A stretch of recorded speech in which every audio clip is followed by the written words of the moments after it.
What's good, Black Star Podcast? Welcome back to the channel. This is your boy Jared, and y'all, METOO is coming back to bite Yale and a female student in the ass for false accusation of uh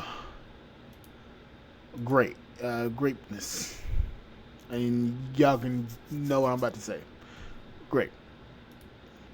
So what's going on is a former Yale student is suing Yale and this woman for falsely accusing him of said act. It's a shame I gotta even censor what I'm trying to say here. So let's get into this. A defamation lawsuit brought against her by a male student she accused of. That male student was exonerated in criminal court, and he is suing his former accuser and Yale University over statements made during the investigation. Some activists are warning the ruling could discourage victims from reporting assaults in the future. Okay, so just imagine someone accuses you of a horrible crime, and you then get arrested and go to court. A jury finds you not guilty in like record time. They look at the evidence and say, it's obvious this person didn't do that. But your job or school says, well, you know what? We don't believe the jury. We think the jury got it wrong. So then they have their own like separate trial. And in that separate trial, they don't let you question the witnesses. Matter of fact, the person who's accusing you, they don't even let you question that person. They just believe the allegations, find you guilty, and either fire you or expel you from the school, no matter what the evidence showed. This is what happened to Saif Khan at Yale University.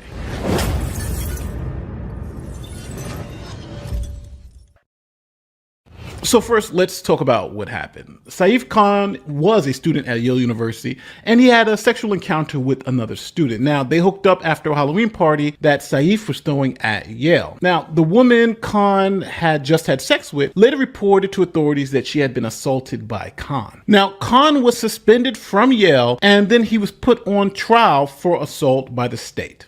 Now, this is where you get to play jury. See, here are some of the details that the victim claimed occurred that night and the nights leading up to the event. Now, the story is basically a he said, she said, so the credibility of both parties are going to be critical to your analysis. Now, the only way you can determine who's telling the truth is whose account best aligns with the evidence that's going to be presented. I also want to be clear about how you should evaluate this.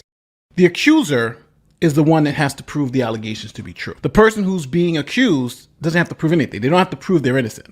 So we have to look at the accuser's accusations, the evidence provided, to see if there's proof that Khan actually did these things. So first, let's look at the accuser's claims. Now, the accuser's first claim was that Khan was a serial harasser, and he was harassing her, particularly on Facebook. And as proof, she was showing messages in which Khan was trying to befriend her or make a friends connection on Facebook. Now, the evidence that you're going to see is not something I just found online. This is actually what was presented at trial against Khan.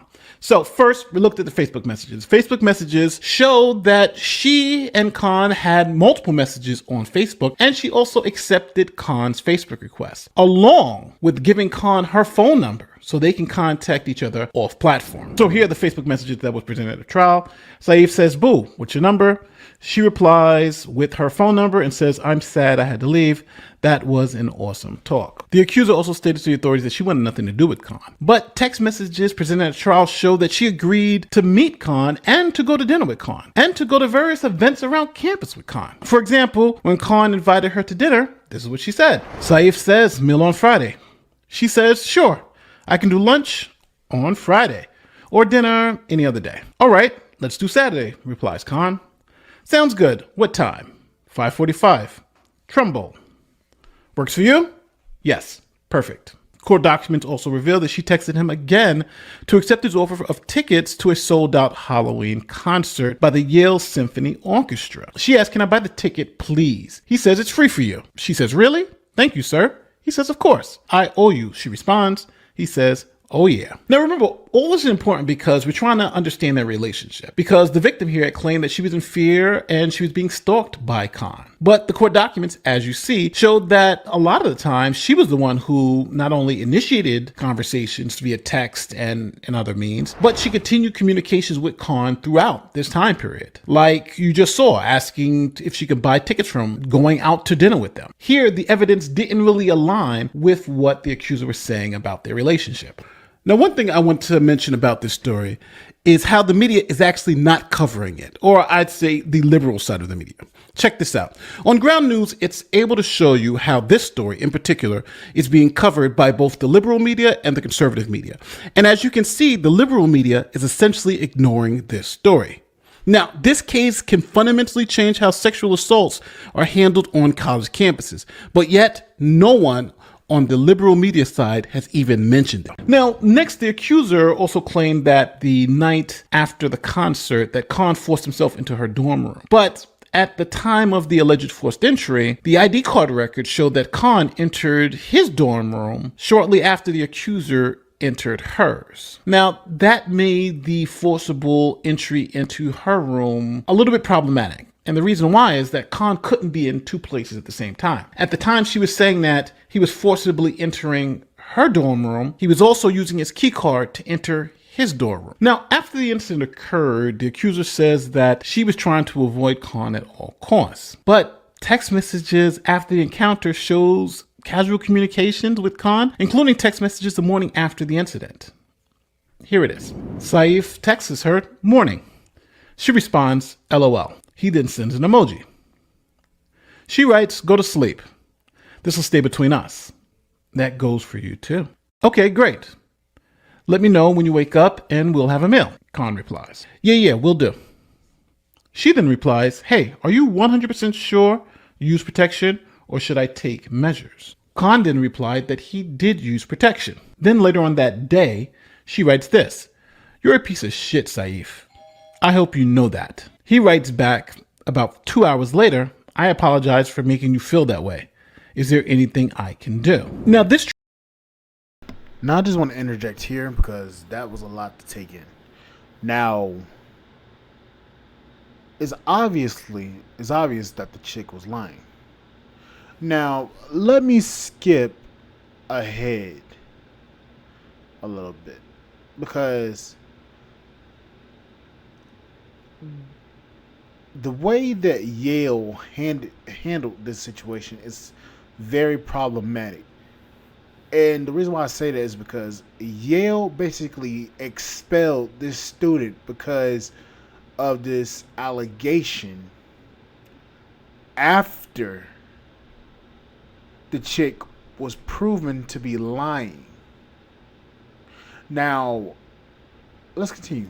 But what you have to determine is if that video that you just saw is that portrays a person who is so intoxicated that they can't give consent to have sexual contact. Is that what you see in that video? What would you expect to see if you were looking at a video of a woman who was too inebriated to consent to sexual activity? So now, the final claim from the accuser was that she had not been sexually active with anyone else in the past 6 months, except for Khan. But the DNA swabs that were revealed at trial showed the presence of another man's DNA within the accuser. Now, this contradicted her claims that she had not been sexually active for the past 6 months. Matter of fact, it contradicted the claim that she had not been sexually active for the past 2 weeks. So now the jury had a package. They had the digital evidence, the text messages, the ID swipes, the DNA swabs, the witness testimony, whether all that evidence supported her accounts of what happened that night. Now, after evaluating all the evidence for about 3 hours, the jury came back and acquitted Khan of all charges. They said that he was not guilty beyond a reasonable doubt. But Yale University didn't like that outcome. They decided to have their own trial. But this trial would be a little different. Number one, that evidence that was presented at the other trial, we're kind of gonna, ignore a lot of that.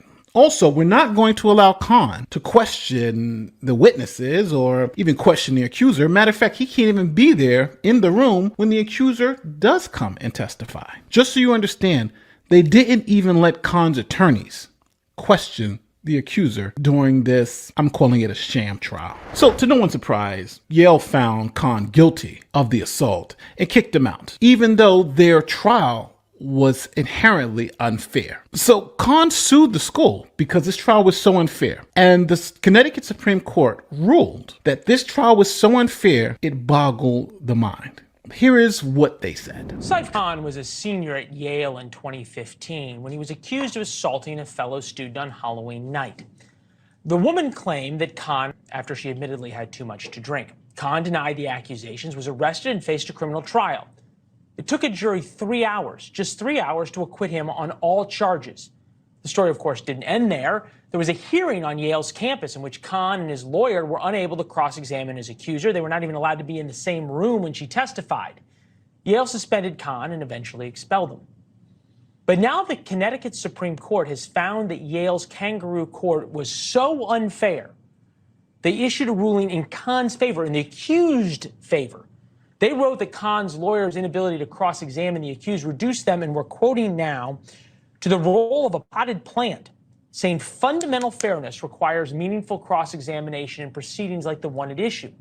They found Khan could actually sue his accuser for defamation, something he is doing now. So yes, you heard that right. See, generally, Khan wouldn't have been able to sue the school or his accuser because they would be protected under law. See, the law only protects Yale and the accuser if they conform with the fundamental principles of due process, like being able to confront your accuser and just overall having a fair process. But since Yale was so in the tank to just get Khan and they didn't have a fair hearing, this allowed Khan to now sue both Yale and the accuser for defamation because she made defamatory statements in that hearing. Now, a federal appeals court has just ruled that Khan's lawsuit can move forward, and he's adding the accuser to his $100 million lawsuit against Yale, as it says here in the Sun. Now, the ruling has shocked the college world because, understand, schools are afraid because they've been doing this for years. And Khan is now the test case to see if false allegations can lead to defamation suits, holding both the institution accountable and the accusers accountable for those defamatory claims. Now, both Yale and Khan are in talks to get through discovery, and we'll see what happens. But Yale is going to trial in this case, and so is Khan's accuser. So, if Khan wins, how much do you think he should win? What about his accuser? Do you think she should have to pay Khan some money? Do you believe? Honestly, to me, the entire case should have ended in state court. That's what I believe. The fact that they went back and had a trial and didn't give them the proper ability to actually be able to question the witness, question the people, question the accuser even. Honestly, if it were me, if I would have sued Yale, I want damages, and I want to be able to get my full scholarship. Well, no, matter of fact, I want you to pay for the school I go to. Because that was uncalled for, and also it was proven in state court that the chick lied. The fact of the matter is that as a man in today's world, you have to be careful upon who you talk to, who you communicate with, and shit, even who you smash. That's just how it is. You have to be careful because there's a lot of people out here nowadays that are willing to lie upon you because they had buyer's remorse. Or I should say, dick remorse. A lot of these women will literally lie upon men just to try to make themselves feel better because they know deep down in their heart they regretted it. So what they'll do is they'll try to lie on you and try to sit here and say, oh, he essayed me, when knowing damn well she actually didn't. She actually wanted it, and she had buyer's remorse. So now this case is going all the way up to the federal level, which it should, because there should have been no other hearing heard outside of the state court. Now he's suing because they still ended up expelling him. If you ask me, I would have sued all. I would have sued her. I would have sued the school, and I would have sued the doggone people that made this ruling, because this is insane. And I'm talking about the people at the school that made the ruling. I'm not talking about the jurors at the actual court, at the state court. But this is a case where when somebody doesn't get their way, somebody still has to go down. And I don't agree with that. So, again, like, share, subscribe, channel, support the podcast. It's probably.com. I'll see you guys on the flip side. Thank you guys for listening. I'll see you guys later. Bye, guys.